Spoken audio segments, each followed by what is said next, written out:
बिस्मिल्लाहिर्रहमानिर्रहीम। अस्सलाम वालेकुम नाज़रीन, आपको अपने चैनल पे खुशामदीद कहता हूँ। आज जेंडर स्टडीज़ का लेक्चर 9 है और इसमें हम नेचर वर्सेस नर्चर डिबेट पे बात करेंगे। एग्जामिनेशन में ये नेचर वर्सेस नर्चर के टॉपिक पे भी आता है क्वेश्चन, और इसी को वो नेचर वर्सेस कल्चर के नाम से भी पूछता है, और इसी टॉपिक को आपने वहाँ पे रिप्रोड्यूस करना है। लेक्चर शुरू करने से पहले मेरी आपसे दरख्वास्त है कि अगर आपने मेरे चैनल को सब्सक्राइब नहीं किया तो इसको सब्सक्राइब कर लें, ताकि इस तरह की वीडियोस आपको आइंदा भी मिलती रहे। तो आइए शुरू करते हैं आज का lecture, nature versus nurture debate. सबसे पहले तो हम ये समझने की कोशिश करते हैं कि नेचर वर्सेस नर्चर डिबेट से हमारी मुराद क्या है। In gender studies, the nature versus nurture debate explores whether gender identities and behaviors are driven by biological factors, genetic, hormones, brain anatomy, or environmental and social conditions like culture, upbringing, media, family, peers। तो nature और nurture debate से हमारी मुराद ये है कि gender identity और behaviours की वजह क्या है, और इसके पीछे कौन सी फोर्सेस हैं जो जेंडर आइडेंटिटी को एस्टैब्लिश करती हैं या बिहेवियर्स को एस्टैब्लिश करती हैं। इसमें दो स्कूल ऑफ थॉट हैं। पहला स्कूल ऑफ थॉट ये कहता है कि ये बायोलॉजिकल फैक्टर्स हैं, और बायोलॉजिकल फैक्टर्स में वो कहते हैं जेनेटिक्स फैसला करती है कि उसकी नेचर किस तरह की होगी, उसके हार्मोन्स फैसला करते हैं, या ब्रेन अनाटॉमी फैसला करती है। Meaning thereby biological factors decide करते हैं कि जेंडर आइडेंटिटी और बिहेवियर क्या होगा। दूसरा स्कूल ऑफ थॉट ये कहता है कि एनवायरमेंटल और सोशल कंडीशंस जिसमें एक इंडिविजुअल पैदा हुआ है, पला बड़ा है, जिस एनवायरमेंट में वो रहा है, वो फैसला करता है कि उसकी जेंडर आइडेंटिटी और बिहेवियर क्या होगा। और उसमें कल्चर, उसकी अपब्रिंगिंग, जो मीडिया कैसे इन्फ्लुएंस करता है उसको, उसकी एजुकेशन कैसे हुई है, उसके पीयर्स या उसकी फैमिली, उसके करीबी अजीज़ों-कार दोस्त या वो सोबत जिसमें वो बैठता है, वो फैसला करते हैं कि उसकी जेंडर आइडेंटिटी और बिहेवियर क्या है। तो ये दोनों स्कूल ऑफ थॉट पे ओपनली डिबेट होती है, और कुछ लोग बायोलॉजिकल फैक्टर्स को फॉलो करते हैं कि इसकी वजह से जेंडर आइडेंटिटी है, और कुछ लोग एनवायरमेंटल और सोशल कंडीशंस को फॉलो करते हैं कि जेंडर आइडेंटिटी और बिहेवियर इस वजह से बनता है।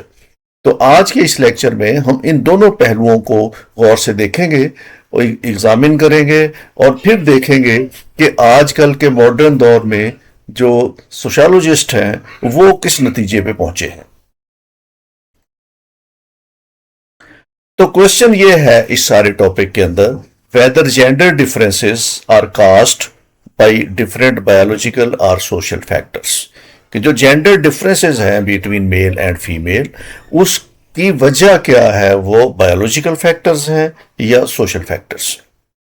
अब सबसे पहले हम देखते हैं, जो लोग ये कहते हैं कि बायोलॉजिकल फैक्टर्स रोल प्ले करते हैं, उनके पास क्या लॉजिक है, उनके पास क्या आर्गुमेंट है।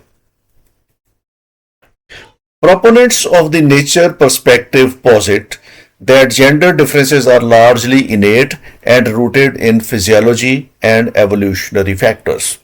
जो लोग ये कहते हैं कि बायोलॉजिकल फैक्टर्स रोल प्ले करते हैं, उन लोगों का कहना यह है कि ये रूट्स फिजियोलॉजी में है, जिस्मानी साख्त के अंदर है, और एवोल्यूशनरी फैक्टर्स के अंदर है।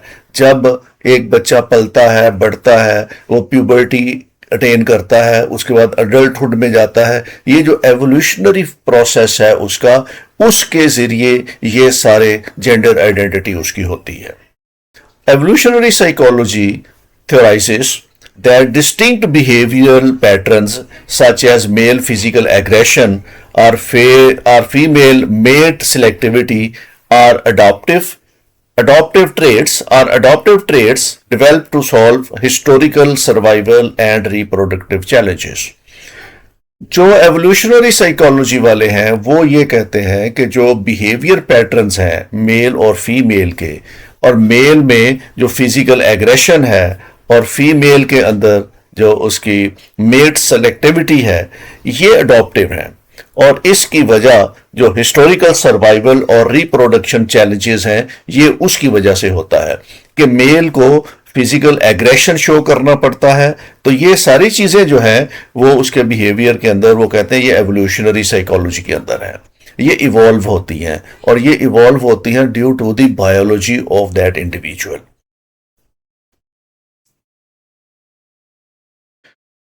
दूसरी आर्गुमेंट वो ये देते हैं कि हार्मोनल और न्यूरोलॉजिकल डिफरेंसेस हैं बिटवीन मेल एंड फीमेल, और ये हार्मोनल और न्यूरोलॉजिकल डिफरेंस जो है इनकी बॉडी के अंदर, ये आगे जाके उनके जेंडर आइडेंटिटी को और बिहेवियर को एस्टेब्लिश करता है। Biological theories highlight the organizational activational theory, which suggests that prenatal hormones such as testosterone and estrogen structurally shape the developing brain to favor certain gender-like behaviors. जो लोग organisational एक्टिवेशनल theory को follow करते हैं, उन लोगों का मानना यह है कि पैदाइश से पहले जो हार्मोन्स किसी बॉडी के अंदर होते हैं, जिसमें मेल में टेस्टोस्टेरोन है और फीमेल में एस्ट्रोजन है, ये शेप करते हैं उसके जेंडर लाइक बिहेवियर्स को, और ये इन हार्मोन्स की वजह से ही उसके अंदर बिहेवियर डेवलप होता है, और जेंडर आइडेंटिटीज भी उसकी इस हार्मोन्स की वजह से ही डेवलप होती हैं। For instance, studies have shown that, जो स्टडीज हैं उन्होंने ये शो किया है कि males tend to have higher level of testosterones which may lead to more aggressive and dominant behavior, कि मर्दों के अंदर टेस्टोस्टेरोन हार्मोन्स ज्यादा होते हैं, हाई लेवल होता है टेस्टोस्टेरोन का मेल के अंदर, और इसके हाई लेवल की वजह से उनमें एग्रेसिवनेस और डोमिनेट बिहेवियर होता है। तो ये उसमें एग्रेशन मेल के अंदर बायोलॉजिकल फैक्टर्स की वजह से है और इन हार्मोन्स की वजह से है।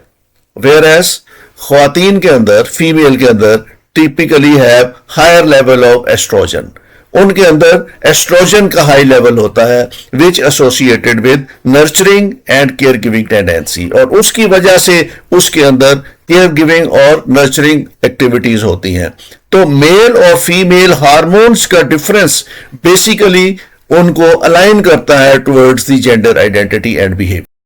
Influence of brain structure on gender differences, एक स्टडीज ये भी की गई है कि मेल और फीमेल के ब्रेन के स्ट्रक्चर के अंदर डिफरेंसेस हैं, और उस वजह से आगे जाके उनकी जेंडर आइडेंटिटी और बिहेवियर पे फर्क पड़ता है। Studies using neuro imaging techniques have found variation in brain regions between male and female. Neuro imaging की गई ब्रेन्स की, और उससे यह पता चला कि कुछ रीजन्स ऐसे हैं ब्रेन के अंदर जो मेल और फीमेल में वो वेरी करते हैं। A study conducted by Daphna Jewell in 2015 found that there is differences in brain structure between men and women. Daphna Jewell ने जो स्टडी की, उससे हमें पता चला कि मर्द और औरत के ब्रेन के स्ट्रक्चर के अंदर कुछ डिफरेंसेस हैं। These differences may contribute to variations in cognitive abilities and behavioral traits. In differences की वजह से दोनों के behavior में तब्दीली वाक़या हो सकती है। Researchers agree that heredity determines psychological differences in male and female.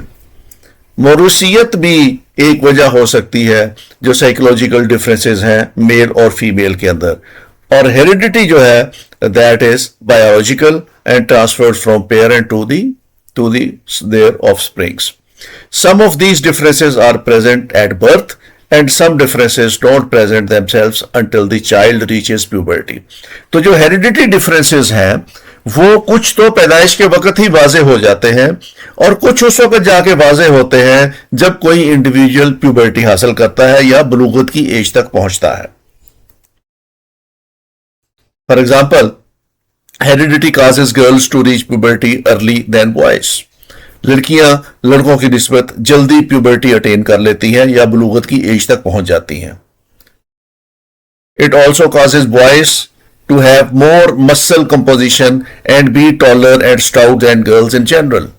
तो अमूमी तौर पर यह देखा गया है प्यूबर्टी हासिल करने के फौरन बाद लड़कों की जिसामत के अंदर एक स्टाउटनेस आ जाती है, एक मसल पावर उनके अंदर आ जाती है, वो उनका कद बड़ा हो जाता है, स्टाउट हो जाते हैं, जबकि लड़कियां उनके मुकाबले में फिजिकली अगर कंपेयर करें तो वीक होती हैं. तो ये वो कहते हैं ये जीन्स के जरिए ट्रांसफर होता है, जेनेटिक है और ये हेरिडिटी है.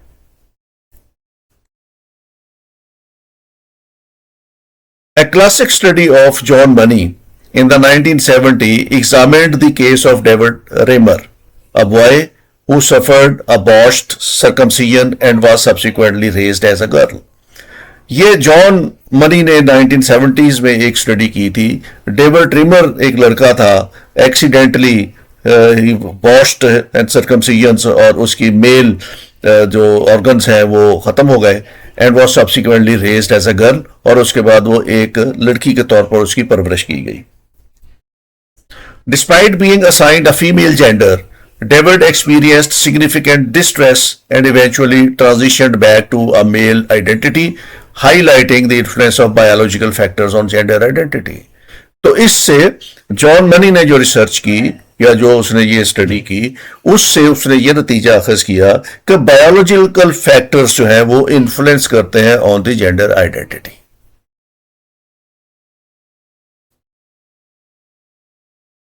अब इस पे क्रिटिसिज्म भी हुई. जो लोग ये कहते हैं कि इस बायोलॉजिकल फैक्टर्स हैं जो जेंडर आइडेंटिटी और बिहेवियर का बायस बनते हैं, उस पे क्रिटिसिज्म भी हुई.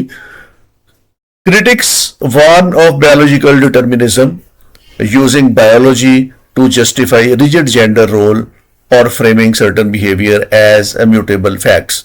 इस बात पे क्रिटिसिज्म हुई कि जो बायोलॉजिकल डिटर्मिनिज्म वाले लोग हैं वो बायोलॉजी को यूज करते हैं कि उससे जेंडर रोल्स डिटरमिन किए जाएं. इस पे नुक्ताचीनी हुई ज्यादा कि बायोलॉजी का जेंडर रोल फ्रेम करने में या एस्टेब्लिश करने में या जेंडर बिहेवियर एस्टेब्लिश करने में उतना ज्यादा रोल नहीं है जितना ये नेचर वाले लोगों ने इसको हाईलाइट कर दिया है. Biological studies in this area also frequently fail to account for massive cultural variation in how maleness and femaleness are expressed. दूसरा इतराज इस पे भी हुआ कि बायोलॉजिकल स्टडीज इस बात का जवाब नहीं दे सकी कि जो कल्चरल वेरिएशंस हैं वो किस तरह इंपैक्ट करती हैं मेलनेस पे और फीमेलनेस पे, क्योंकि मैसिव कल्चरल वेरिएशंस भी हैं. उन वेरिएशंस के होते हुए ये रोल ऑलमोस्ट मेलनेस और फीमेलनेस के आइडेंटिकल है इन एवरी कल्चर. तो ये कल्चरल वेरिएशन की वजह से इन रोल्स पे इतना ज्यादा बड़ा फर्क क्यों नहीं पड़ा, बायोलॉजी इसका जवाब देने में नाकाम हुई है. तो ये दो बड़ी क्रिटिसिज्म जो है वो उस पे होती है. अब हम ये देखते हैं कि जो लोग नर्चर की फेवर में हैं वो क्या आर्गुमेंट देते हैं.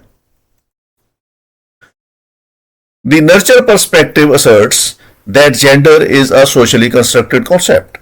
जो नर्चर वाले लोग हैं इसको फेवर करते हैं वो कहते हैं कि जेंडर एक सोशली कंस्ट्रक्टेड कॉन्सेप्ट है, जिसके बारे में हम बार बार पिछले लेक्चर्स में पढ़ चुके हैं और उसको रिपीट कर चुके हैं.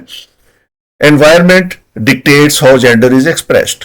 जिस एनवायरमेंट में कोई इंडिविजुअल पला बड़ा है, पैदा हुआ है, जहां एजुकेट हुआ है, सोशलाइज हुआ है, वो एनवायरमेंट डिक्टेट करते हैं कि वो जेंडर कैसे एक्सप्रेस होगा, वो जेंडर आइडेंटिटी कैसे एक्सप्रेस करेगा, जेंडर बिहेवियर कैसे एक्सप्रेस करेगा. ये वो बिहेवियर्स उसके जो हैं वो that are subject to the environment where he is brought up. वो इस सिलसिले में सोशल लर्निंग थ्योरी पेश करते हैं. और सोशल लर्निंग थ्योरी ये है, social learning theory posits that children learn gender roles by observing and imitating same sex role models. कि जो बच्चे हैं वो दूसरों को देखते हैं, ऑब्जर्व करते हैं और सेम सेक्स के जो उनके रोल मॉडल्स हैं उनको फॉलो करते हैं. तो इस तरह वो सोशल बिहेवियर लर्न करते हैं through the process of socialisation. Families, peers, the media actively reinforce these roles through channeling, the practice of providing gender specific toys, clothes and behavioral expectations. खानदान, फैमिलीज, पीयर्स, उसके करीब रहने वाले लोग, उसके दोस्त, फ्रेंड्स और उसके फैमिली एल्डर्स, और मीडिया, खासतौर पे आपका सोशल मीडिया, इलेक्ट्रॉनिक्स मीडिया, जहां पे मूवीज, थिएटर्स, ड्रामास, ये इस कल्चर को रीइंफोर्स करते हैं और इससे कोई भी इंडिविजुअल जो सोसाइटी में है वो अपना कल्चर जो है वो लर्न करता है, अपने रोल और अपना बिहेवियर लर्न करता है। तो इसमें पिछले लेक्चर्स में मैं बड़ी डिटेल के साथ इसको आपको बता चुका हूं कि एक सोसाइटी में रहते हुए कोई इंडिविजुअल अपना सोशल बिहेवियर कैसे लर्न करता है, वहां से आप डिटेल ले सकते हैं। Culture constructivism. The American psychological association recognizes that societal expectations heavily influence behavior. Society क्या एक्सपेक्ट करती है किसी इंडिविजुअल से, और जिस तरह की एक्सपेक्टेशन सोसाइटी करती है वो इंडिविजुअल का बिहेवियर उसी तरह का हो जाता है। Scholars like Judith Butler argue that gender is performed, a continuous series of acts and behaviors shaped by societal norms rather than instinctive truths. तो ये हम पहले भी पढ़ चुके हैं जूडिथ बटलर को पिछले लेक्चर में, सोशल कंस्ट्रक्शन ऑफ जेंडर में। वहां डिटेल के साथ हमने उसकी थ्योरीज को भी डिस्कस किया था कि जूडिथ बटलर का कहना यह है कि विमेन वो नहीं है जो बॉर्न हुई है, विमेन वो है जो वो परफॉर्म कर रही है। तो basically gender is what you perform.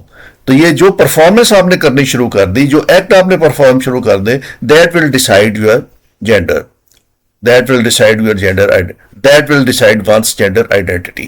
तो जेंडर आइडेंटिटी जो है वो एक्ट्स है जो कोई परफॉर्म करता है। तो जो नर्चर वाले लोग हैं वो ये कहते हैं कि कल्चरल कंस्ट्रक्टिविज्म डिसाइड करता है कि किसी का जेंडर क्या है और उसकी जेंडर आइडेंटिटी क्या है और जेंडर बिहेवियर क्या है। Environmental factors. Environmental factors exert influence after conception, how a person is raised, level of attachment, beliefs, values, and how much attention one is given are environmental influences.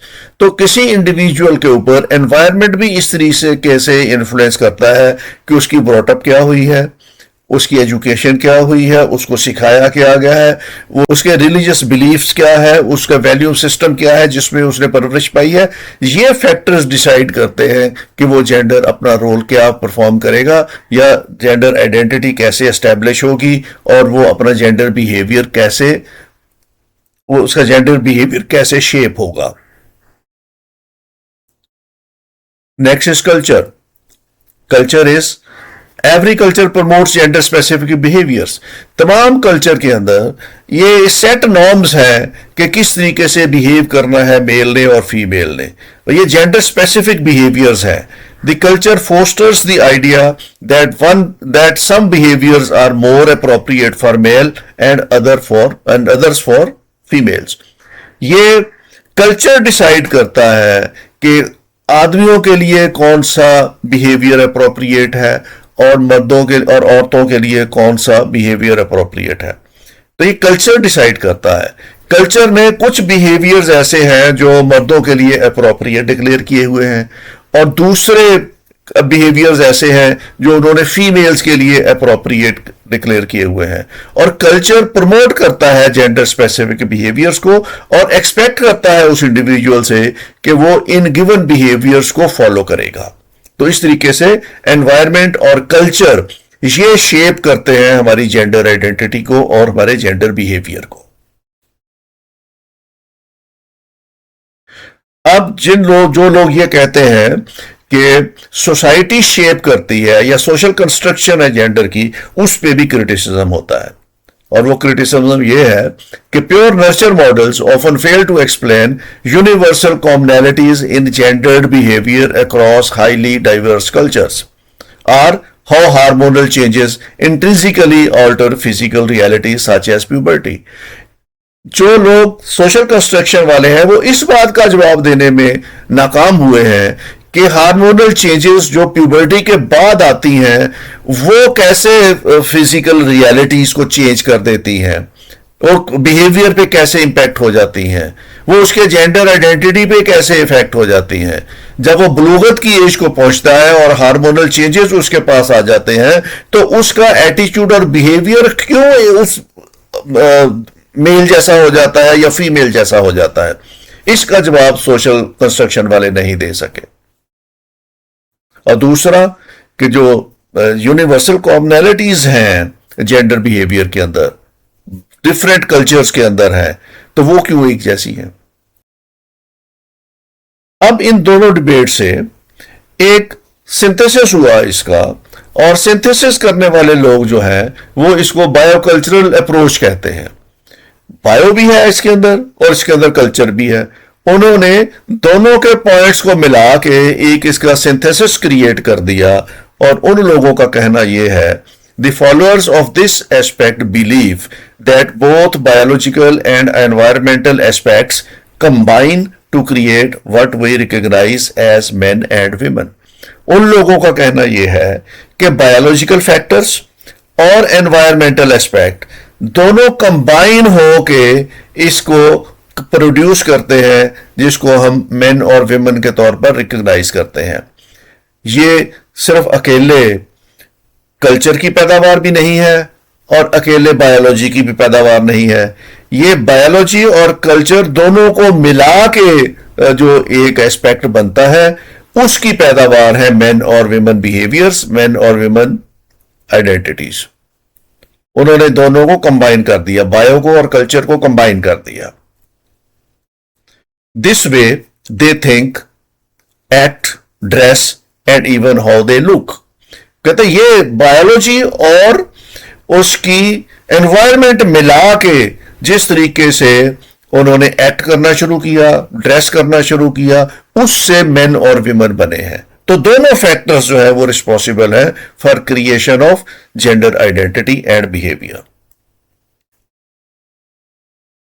Contemporary gender studies generally reject strict dichotomy. Researchers agree that a feedback loop exists between the two. जो modern इस वक्त gender studies है वो इस dichotomy को reject करती हैं। वो कहती है कि ये एक इन दोनों के दरमियान, बायो के और कल्चर के दरमियान जो है वो असल हकीकत है, और इन दोनों का रोल है in establishing the gender behaviour.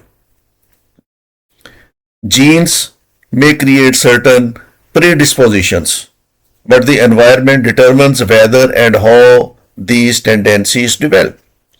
Gene का अपना रोल है एक, लेकिन एनवायरमेंट ने डिटरमिन करना है कि ये टेंडेंसीज कैसे आएंगी, कब आएंगी, ये एनवायरमेंट ने डिटरमिन करना है। तो एनवायरमेंट का इन्फ्लुएंस है, जीन्स के मौजूदगी में भी एनवायरमेंट असरअंदाज होती है कि कब और किस वक्त उन टेंडेंसीज ने डेवलप होना है। The field of epigenetics demonstrate that our environment and experiences can physically alter gene expression.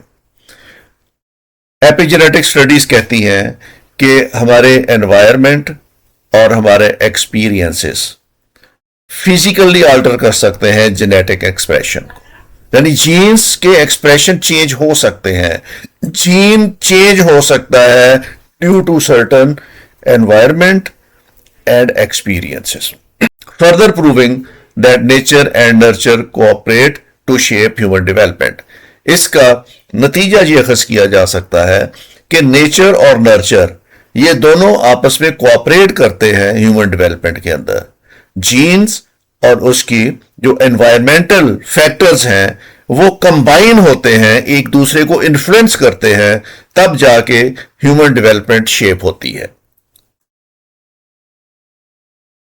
In recent years, researchers have recognized the importance of an integrated approach that consider both nature and nurture factors. तो ये एक integrated approach है और आजकल के researchers जो हैं इसको ज्यादा फोकस कर रहे हैं इंटीग्रेटेड अप्रोच को, जिसमें वो नेचर और नर्चर दोनों फैक्टर्स को इकट्ठा करते हैं और इकट्ठा करके इनको स्टडी करते हैं। They argue that biological and environmental influences interact and mutually influence each other in shaping gender identity and behavior. जो लोग बायोकल्चरल अप्रोच को फॉलो करते हैं उन लोगों का कहना यह है कि बायोलॉजिकल फैक्टर्स और एनवायरमेंटल इन्फ्लुएंसेस दोनों म्यूचुअली इन्फ्लुएंस करते हैं in shaping the gender identity and behaviour. This perspective, known as interactionism theory, acknowledges the complex interplay between genetic predisposition and social experiences. इस अप्रोच को उन्होंने इंटरएक्शनिज्म थ्योरी का नाम दिया और इसमें वो कहते हैं कि जेनेटिक प्रीडिस्पोजिशन और सोशल एक्सपीरियंसेस ये आपस में इसका इंटरप्ले है कॉम्प्लेक्स इंटरप्ले है, लेकिन ये दोनों आपस में मिलकर असरअंदाज होते हैं जिससे ह्यूमन बिहेवियर शेप होता है। उन लोगों का कहना है कि sex and gender, like many behavioral and physical traits, are product of nature and nurture after working together. Sex और जेंडर बाकी बिहेवियरल और फिजिकल ट्रेड्स की तरह एक प्रोडक्ट है जिसमें नेचर और नर्चर दोनों मिलकर काम करते हैं। उससे ह्यूमन डेवलपमेंट शेप होती है जिसमें मेल और फीमेल जेंडर आइडेंटिटीज एस्टेब्लिश होती हैं और उनके बिहेवियर्स एस्टेब्लिश होते हैं। तो ये दोनों मिलके असरअंदाज होते हैं। ये था हमारा आज का लेक्चर जिसमें हमने नेचर वर्सेस नर्चर डिबेट देखी। इस वीडियो देखने का बहुत बहुत शुक्रिया। Thank you very much. Take care. खुदा हाफिज।